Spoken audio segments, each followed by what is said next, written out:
Good morning, student. As we completed first part of a chapter, A Gift of Chappals, now today we moving on the next part of the chapter. So let's start. Mridu crept up to the window. Lily was sitting a little distance away, awkwardly holding her violin and bristling her elbows jutting out and her eyes glazed with concentration in front of her, with most of his back to the window, was the bony figure of the music master. He had a mostly bald head with a fringe of oiled black hair falling around his ears and an old-fashioned tuft. A gold chain gleamed around his leathery neck, and a diamond ring glittered on his hand as it glided up and down the stem of the violin. A large foot stuck out from beneath his gold-bordered veshti edge. Veshti means dhoti in Tamil. Veshti, and he was beating time on the floor with the scrawny big toes. Scrawny, that is a thin suggesting skinny toes. So, in this paragraph, explanation about the Lully and music master appearance is given. So, as we read it up to the end of first part, there was a creaking sound that comes, and from where it comes, as Ravi said about it. So now Mridu was very curious about that who is Lali and how she playing the violin and the music master. So three of them looking through the window. Lali was awkwardly holding her violin. Awkwardly means not smoothly or gracefully. Her elbow jutting out. Jutting means extend out over or beyond the main body or line of something. Her eyes glazed with concentration, talking about the music master now. So the music master appearance is mostly bold. Bold means having a scalp wholly or partially lacking hair, a fringe of oiled black hair falling around his ears, and wore an old-fashioned tuft. So if we can see in the next page, picture is given. So here this is hair at the end. This one he tie that tuft in his hair. So this is a tuft. Then after, a fringe of oil black hair falling around his ears, and wore an old-fashioned tuft. He played a few notes. Lily stumbled behind him. So stumbled means followed haltingly.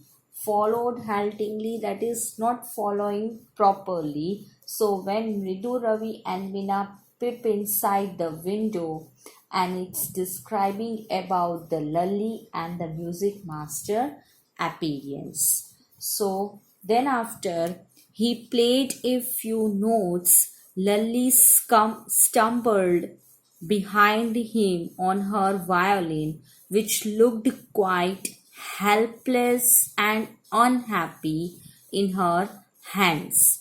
What a difference The music master's notes seemed to float up and settle perfectly into the invisible tracks of the melody.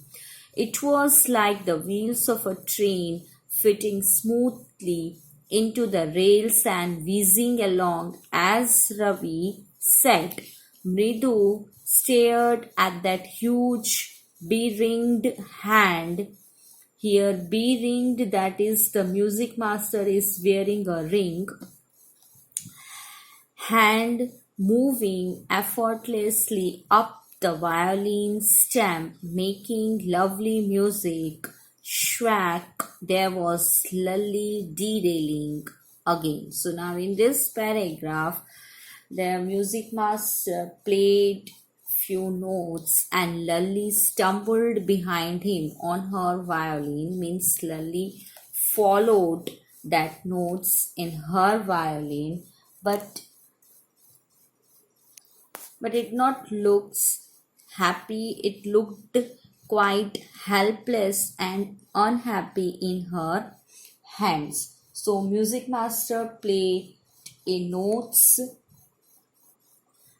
and Lully stumbled means followed, and haltingly means not follow properly.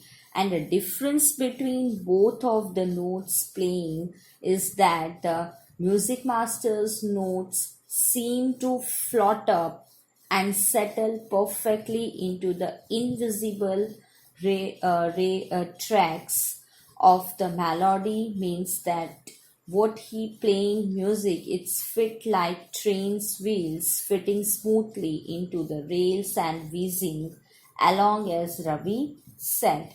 And Mridu stared at the huge bearing, that means the music master is wearing a ring. So Mridu stared at that huge bearing hand moving effortlessly up the violin stem, making lovely music. Schwack. And on the other hand, what the lully that play the music, it's derailing again, means it's not proper on a proper track, it is out of track. So schwack, there was lully derailing again, means of out of track. Then after, Amma came a well from the gate. Amma, oh Ravi, send that beggar away, cried his mother from the back veranda where she was chatting with Tapi. He has been coming here every day for the past week, and it's time he found another house to beg from, Pati explained to Tapi. So, Amma came a well from the gate. Well, that means cry. So here well means cry. Amma, oh, it's sound like that. Ravi was asked to send away the beggar. Pati explained Tapi that the beggar has been coming here every day the past week. So Ravi's mother shouted us that send that beggar away. And then after that mother is chatting with Tapi.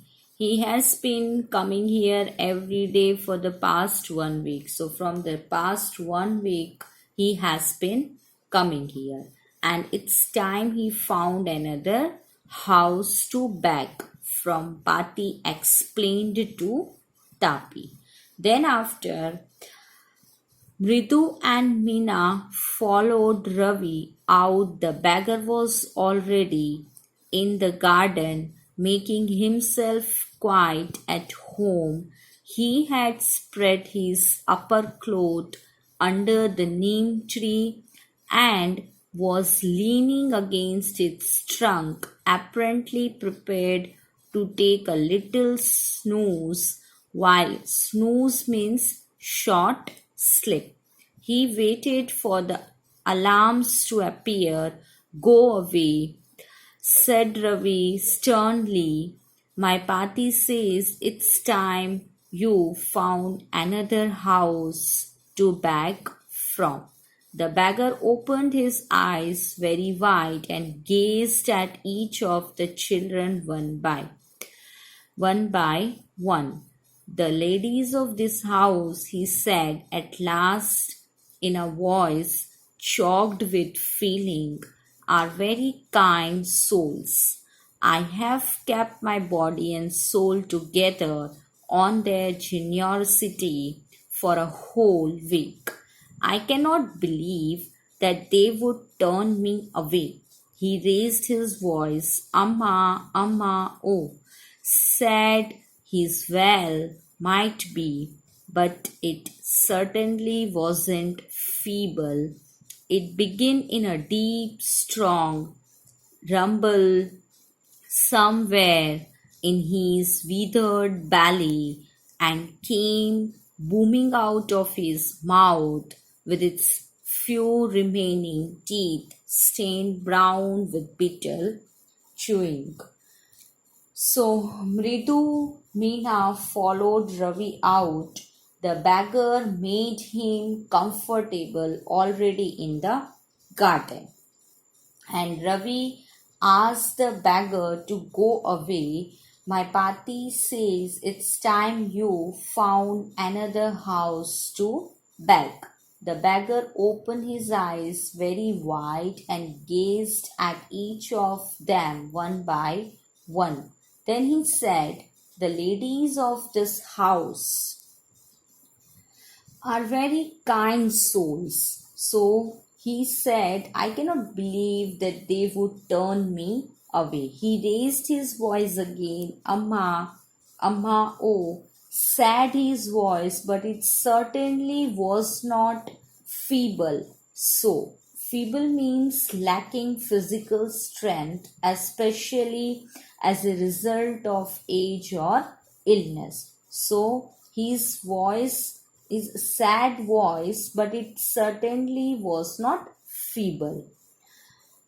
As a result of age or illness, so it wasn't feeble, it began in a deep, strong rumble. Rumble means make a continuous, deep, resonant sound somewhere in his withered belly. Withered means dry, and shriveled belly means the front part of the human trunk below the ribs containing the stomach and balls, and came booming out of his mouth. Booming means of a sound or voice, loud, deep, resonant, with its few remaining teeth stained brown with betel chewing. Betel chewing, that is, betel means the plant related to pepper from which betel leaves are taken. Then after, Ravi tell him there is nothing left in the kitchen called Rukumani and he is not to come again. Tell him that. She sounded fed up. Ravi didn't have to repeat it all to the beggar.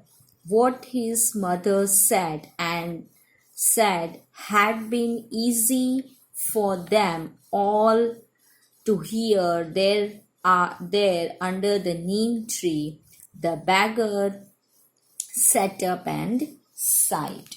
So in this, Ravi tells him there is nothing left in the kitchen called Rukumani and he is not to come again. Tell him that. So Rukumani is shouting from the veranda that tell that there is nothing left in the kitchen.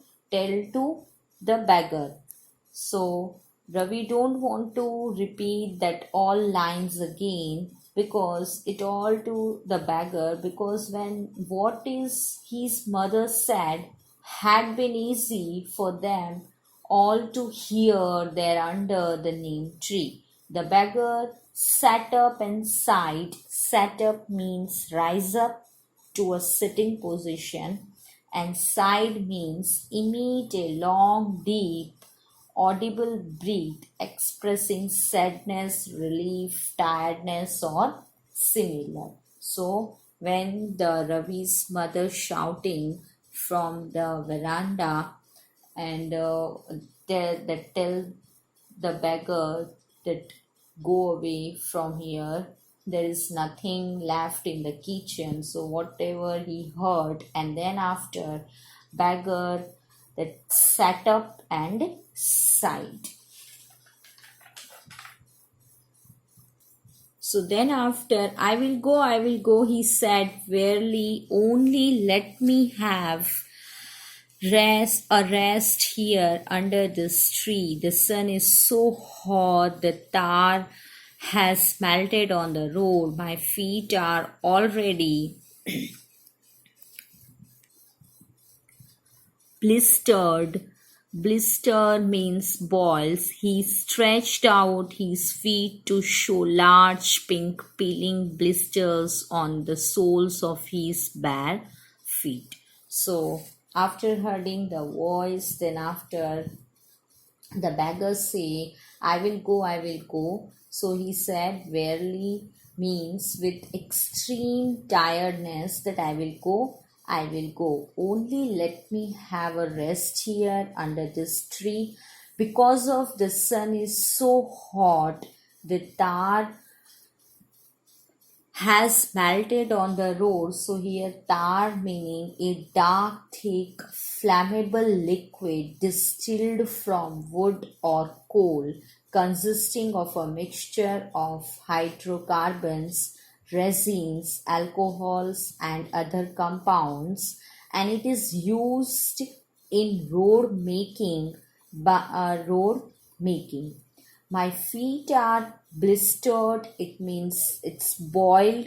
He stretched out his feet to show large pink peeling blisters on the soles of his bare feet.